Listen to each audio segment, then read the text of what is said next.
Cleft lip এটা জন্মগত বিসংগতি কনজেনিটেল ডিজিজ। এইটো ইনভলভ কৰে যথেষ্ট সংখ্যক মানুহকে।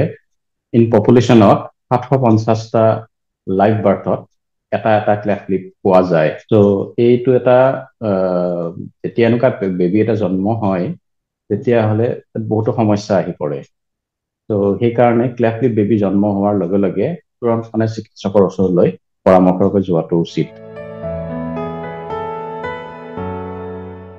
ক্লেফ্ট লিপৰ কাৰণ বুলি ক'ব খুজিলে বহুত ধৰণৰ কাৰণ আহি পৰে।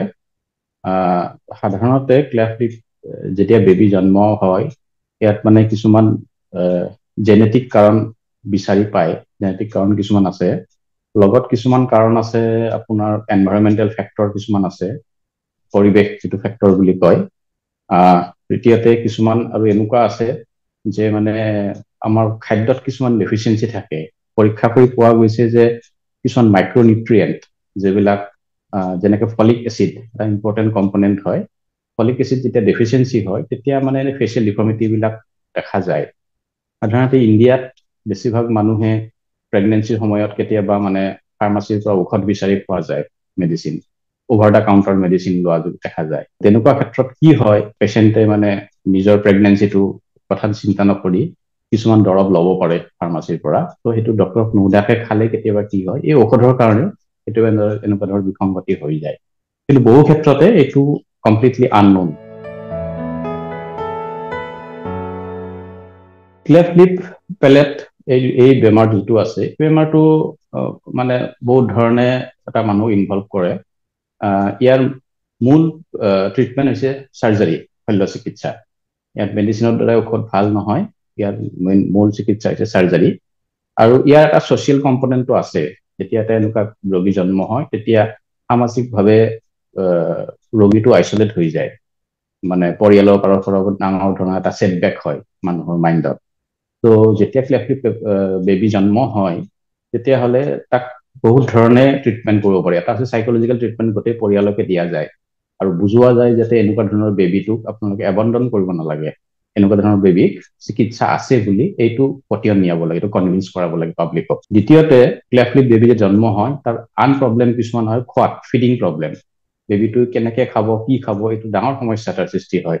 কাৰণ মুখতে যিটো কাটটো থাকে, ক্লেফ্টটো থাকে, এনেকুৱা ক্ষেত্ৰত বেবী নাৰ্ছ বা চিকিৎসকৰ পৰামৰ্শ লৈ বেবী ফিডিংটো অলপ সহায় ল'ব লাগে। তৃতীয়তে,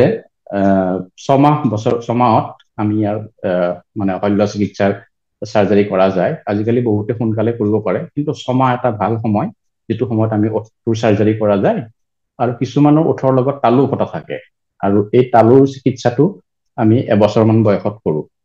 আচলতে ওঠৰ চিকিৎসাটো কৰা যায়, লিপ চিকিৎসা কৰা যায় যাতে বেবীটোৱে এটা সমাজত, ছ'চাইটিত মানে নিজৰ ফেচটো এটা দেখাব পাৰে, তেনেকুৱা এটা যাতে মানে বিকলাংগ বুলি এটা যাতে মানে নিজকে প্ৰকাশ নকৰে, সেইটোৰ কাৰণে আমি লিপৰ চাৰ্জাৰীটো কৰা যায়।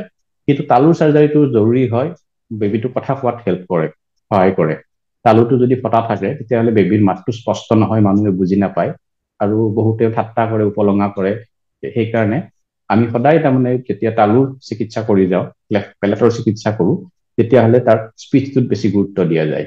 এবছৰ বয়সত স্পীচ মানুহৰ ডেভেলপ হয়, চ' এবছৰ বয়সত স্পীচৰ চাৰ্জাৰী কৰি দিব লাগে আৰু স্পীচৰ পেলেটৰ চাৰ্জাৰী কৰি দিব লাগে। আৰু তাৰপিছত বেবীটোক স্পীচ থেৰাপি দি পেলাই লাহে লাহে লাহে লাহে মাত কথাখিনি শিকাই সমাজত যাতে নিজৰ কথাটো প্ৰকাশ কৰিব পাৰে, তেনেকুৱাকে আগবঢ়াই নিব লাগে। আৰু এটা কথা ইম্পৰ্টেণ্ট দেই, এই ক্লেফ্ট লিপ বেবী কেতিয়াও মানসিকভাৱে মানে দুৰ্বল নহয়। এইটো জাষ্ট আপোনালোক আৰু মোৰ নিচিনা সমানে বুদ্ধিমান হয়, সমানে সমাজত আগবাঢ়িব পাৰিব, যদিহে আমি বেমাৰ দুটা সময়ত তাৰ শল্য চিকিৎসা কৰা যায়। লিপ চাৰ্জাৰীৰ পিছত সাধাৰণতে নহয়, কিন্তু ক্লেফৰ পেলেট চাৰ্জাৰীৰ পিছত, তালুৰ অপাৰেশ্যনৰ পিছত আমি স্পীচ থেৰাপি দিয়াটো অত্যন্ত প্ৰয়োজনীয়। স্পীচ থেৰাপিৰ যোগেদি শিশুটোক নতুনকৈ অপাৰেশ্যন হোৱা তালুখনৰ চিকিৎসাটো কেনেকে মানে মাত কথাখিনি ফুটিব, কেনেকে উচ্চাৰণবিলাক কৰিব, এইটো শিকোৱা যায়। ত' এনেকুৱা যেতিয়া শিকিব তেতিয়া লাহে লাহে বেবীটোৱে কথা ক'ব পৰা হ'ব সমাজত। নৰ্মেল বেবীৰ ক্ষেত্ৰতো মানে মানুহে কথা কোৱাটো নিজে নিজে শিকি যায়।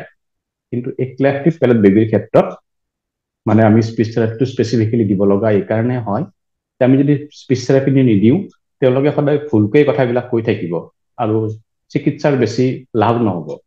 সেইকাৰণে আমি চাৰ্জাৰীৰ পিছত আমি 2 মাহ পিছৰ পৰা আমি স্পীচ থেৰাপি ষ্টাৰ্ট কৰিব লাগে আৰু এইটো সময়ে সময়ে 6 মাহৰ মূৰে মূৰে এবছৰৰ মূৰে আমি মূল্যায়ন কৰিব লাগে, ইভালুৱেট কৰিব লাগে যাতে তাৰ মাতটো অধিক স্পষ্ট হৈ পৰে। আৰু এনেকুৱা বাচ্চাবিলাকৰ যদি মাতটো সময়ত ঠিকমতে নুফুটে তেতিয়া সমস্যাটো হয় স্কুল ড্ৰপ আউট। বাচ্চাবিলাকে স্কুলত যাব, স্কুলত ভালকে কথাবিলাক বুজি নাপাব বা নিজে কোৱা কথাবিলাকো বুজি নাপাব, লগৰবিলাকে লগ নিদিব, সংগ নিদিব, ফলত কি হ'ব বাচ্চাটো স্কুলত যাবলৈ ইচ্ছা নকৰিব আৰু স্কুলৰ পৰা ওলাই গুচি আহিব। তো সেইকাৰণে আমি স্পীচ থেৰাপি দি বাচ্চাটো যাতে সমাজত কথা ক'ব পাৰে, লগ বন্ধু গোটাব পাৰে, খেলিব পাৰে, পঢ়া শুনা কৰি আগবাঢ়ি যাব পাৰে, সেইকাৰণে আমি স্পীচ থেৰাপিটো দিয়াটো অত্যন্ত জৰুৰী। কেইটামান কথা আহে যে আমি এটা মানে কম্প্ৰিহেনচিভ এপ্ৰ'চত আমি চিকিৎসাটো কৰিব লাগে। এটা থাকিল চাৰ্জাৰী, দ্বিতীয়টো থাকিল আমি স্পীচ থেৰাপি, এটা তৃতীয়টো থাকিল আমি দাঁতৰ কেয়াৰ, দাঁতৰ যত্ন, ডেণ্টেল কেয়াৰ, তাৰপিছত আৰু তাৰ ওপৰত আহিল নিউট্ৰিশ্যন কেয়াৰ। চ' গোটেইবিলাক কেয়াৰ যত্নটো বাচ্চাটোক প্ৰয়োজনীয় এক্লেভ পেচেণ্টৰ ক্ষেত্ৰত। চ' আমি গোটেইকেইটা যত্ন যদি কৰোঁ তেতিয়াহে বাচ্চাটো মানে আগবাঢ়ি যাব পাৰিব। শল্য চিকিৎসা কৰাৰ লগে লগে ইমিডিয়েট ৰিকভাৰীয়ে হৈ যায়। চাৰ্জাৰী কৰাৰ লগে লগে মানে অপাৰেশ্যনটো আমাৰ প্ৰথম দিনা ভৰ্তি হৈ চাৰ্জাৰী কৰি দিয়াৰ পিছদিনাখনে বাচ্চাটোক আমি ছুটি দিব পাৰোঁ, ঘৰলৈ যাব পাৰিম। আৰু ঘৰলৈ যোৱাৰ পিছত 7 দিন পিছত বাচ্চাটোক আমি মাতি আকৌ এবাৰ চোৱা যায়। চিলাইবিলাক শুকাওঁতে 7 দিন সময় লয়। 7 দিনৰ পিছত লাহে লাহে 3 সপ্তাহলৈকে কমপ্লিট শুকাবলৈ সময় লয়। 3 সপ্তাহৰ পিছত বাচ্চাটো সম্পূৰ্ণ নৰ্মেল হৈ যায়। আৰু তাৰপিছত আমি 1 মাহ 2 মাহ মান পিছৰ পৰা আমি বাকী স্পীচ থেৰাপি এইবিলাক আৰম্ভ কৰিব লাগে। গতিকে ৰিকভাৰী টাইম বুলি ক'লে বাচ্চাটো ৰিকভাৰীৰ কাৰণে বেছি এটা নহয়, মাত্ৰ 2 ৰাতি 3 ৰাতি হস্পিটেলত থাকিলেই হ'ল। তাৰপিছত চাৰ্জাৰী হ'ব, চাৰ্জাৰী হোৱাৰ পিছত চাৰ্জাৰীৰ পিছতেই বাচ্চাটো ঘৰলৈ যাব পাৰিব।